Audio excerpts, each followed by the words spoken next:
Taong 2000, may biglang sumulpot.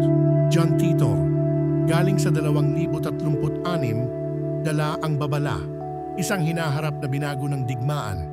Ang kanyang time machine, ang tanging pag-asa. Misyon niya, baguhin ang nakaraan, pigilan ang nagbabadyang pagkawasak ng mundo, lihim na kumalat ang kanyang mga pahayag sa mga forum. Isang misteryo.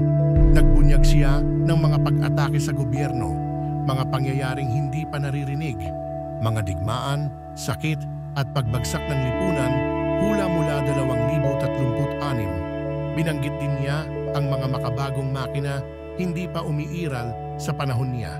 Pati ang digital na pagninilay, isa pang misteryo mula sa hinaharap. Hula ba o isang mapaglarong-laro ng kapalaran? Ang epekto ng kanyang pagdating, isang hindi masagot na tanong. Posible bang magkaroon ng kapayapaan? Si John Titor, isang misteryo, isang babala, isang alamat. Ang hinaharap ay hindi pa nakasulat. Anong kapalaran ang naghihintay